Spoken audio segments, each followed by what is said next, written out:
Welcome to the Historian Translated. Please like and subscribe. Without further ado, let's begin.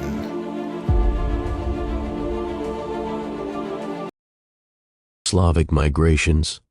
Before there were Russians or Poles, before Serbs or Bulgarians, before even the name Slav echoed in the chronicles of empires, there were tribes. Hidden in the deep woods and marshlands of Eastern Europe, a people stirred. And when the old world collapsed, they moved. This is the story of the Slavic migrations, the rise of a forgotten super-ethnos that would come to dominate nearly half of Europe. The roots of the Slavs trace back to the forest steppe zone around the Pripyat marshes, modern-day Belarus, Poland, and Ukraine. This was the heartland of the Proto-Slavs, a people without a written language, but with a shared linguistic and cultural identity. Linguistic archaeology links them to the Indo-European family.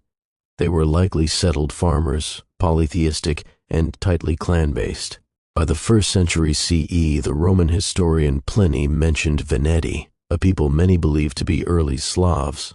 Yet unlike Celts or Germans, the Slavs remained obscure until the collapse of Rome changed everything. As the Roman Empire fractured and the Germanic tribes moved westward, the Slavs began to expand. What triggered this explosion is still debated. Was it pressure from Huns and Avars, climate shifts, or simply opportunity? Between the 5th and 7th centuries, the Slavs surged, and westward into Bohemia, Lusatia, and parts of modern-day Germany, and southward into the Balkans, displacing remnants of Romanized Illyrians and Thracians, and eastward into lands that would become Russia, Belarus, and Ukraine. The Byzantines were among the first to notice and fear them. Emperor Maurice described the Slavs as living in scattered settlements, fiercely independent, but utterly without central leadership.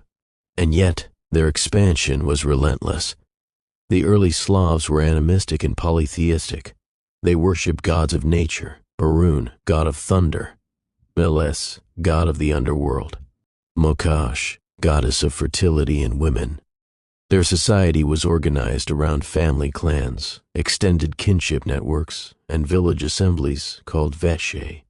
There were no kings, only elders and war leaders. But one of the most lasting contributions of the Slavs wasn't political, it was linguistic. Around the 9th century, Byzantine missionaries Cyril and Methodius created the Glagolitic alphabet, which evolved into Cyrillic. Their goal? Translate the Bible into Old Church Slavonic, a shared literary language that would bind Slavs across centuries. Religion, too, changed everything. While West Slavs converted to Roman Catholicism, the East and South Slavs embraced Eastern Orthodoxy, creating a civilizational split that echoes to this day. This is where the Slavs stop being tribes and start becoming nations. West Slavs raid Moravia, the first major West Slavic state.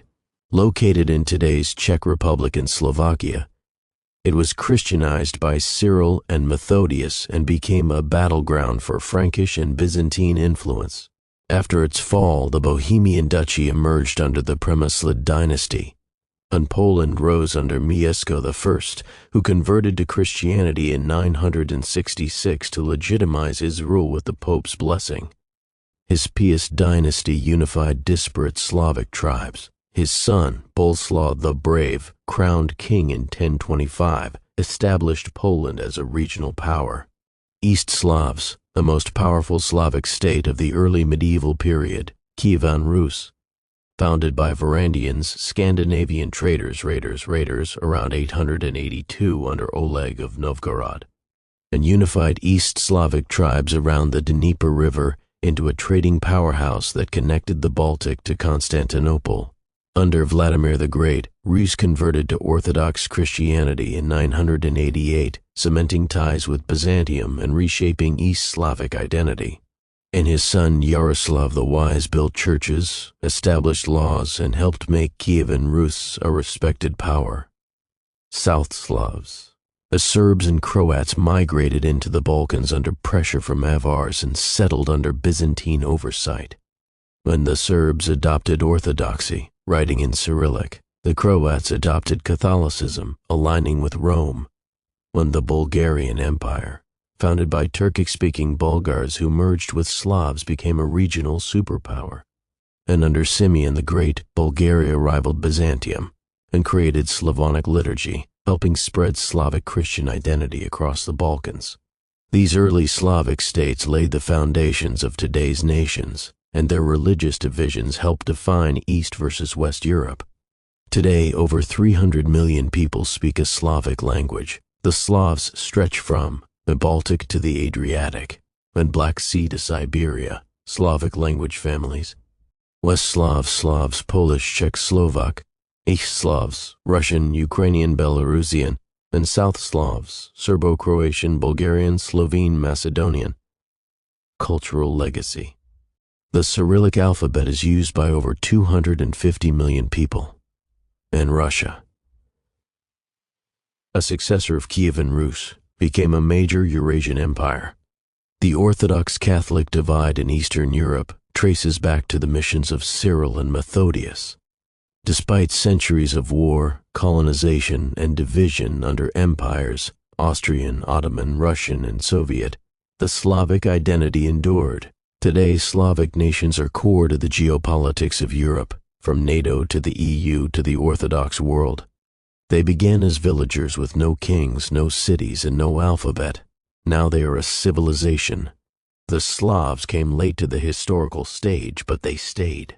And in the centuries to come, they wouldn't just survive. They'd fight wars of faith, empire, and revolution. But that's a story for next time.